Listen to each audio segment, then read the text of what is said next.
Hi everyone, Linda Talon here. Welcome back to my YouTube channel.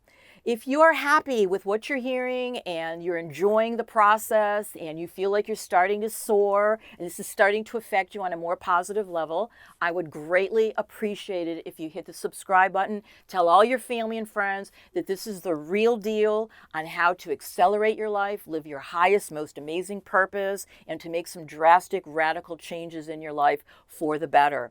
Also, I would love it if you were to leave some comments for me. Kind of give me an idea of what's going on in your life. How are things working for you or not working for you? I would really love to hear about them. I would love to address all these comments and tailor make even a more exciting program that's more conducive to what it is that you're specifically going through. Today, the topic is not taking a risk is a risk. Sounds like an oxymoron, right? But it's very, very true. If you decide through life to not make any changes and not do anything, you're basically making a decision not to do anything. So maybe you might be on a pause button. Maybe you're in a situation where you need to take a little bit of time to evaluate what's going on in your life, whether it be work, family, friends, living environment. That's okay.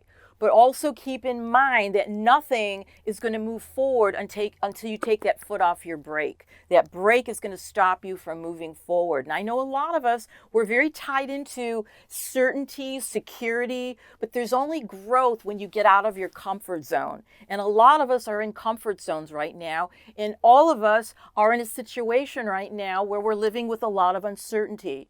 But that should not stop you from growing, escalating, and soaring to a higher level. So that little risk, even if it's a tiny risk, like going out and meeting a new person and daring yourself to try for that job that you were a little afraid of doing, or maybe just trying a new hobby that you were always thinking in the back of your mind, like, wow, this is something I'd like to do. Take that risk, a tiny risk, because when you don't risk, things get stale.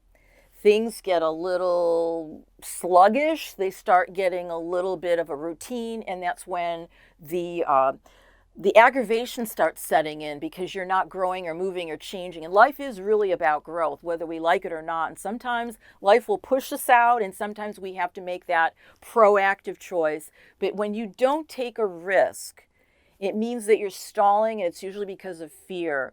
Because outside of fear is everything that you really, really want. And I know a lot of us, we've outgrown situations. There's an old saying, and it's a quote that I made up: never allow yourself to be a killer whale that lives in a bathtub. A lot of us are strangled and struggling. We're in situations that are stifling, but we're afraid because they're comfortable. We're afraid of the unknown. We're afraid of what's beyond that corner. And we're comfortable with where we're at because it's less risky. And we're very afraid of the unknown, the fear involved. But most of the time, that feeling of being constrained and being conformed is telling you you've outgrown it. You've accelerated to the higher level. So keep in mind, when you decide to not take that risk, you're putting a brake on your progress. You're putting a roadblock in front of your success. And also, you can never get back that time that was lost in a situation where you've obviously outgrown. You obviously were not happy. You obviously have, anxiety and stress over it. And it's life telling you to put the accelerator on, to really start accelerating up that hill because you've outgrown that. And again, I love that saying, never allow yourself to be a killer whale that lives in a bathtub. Let me know how everything's going. Let me know how this advice is helping you. Give me your comments. I'll see you next time. Thanks for tuning in.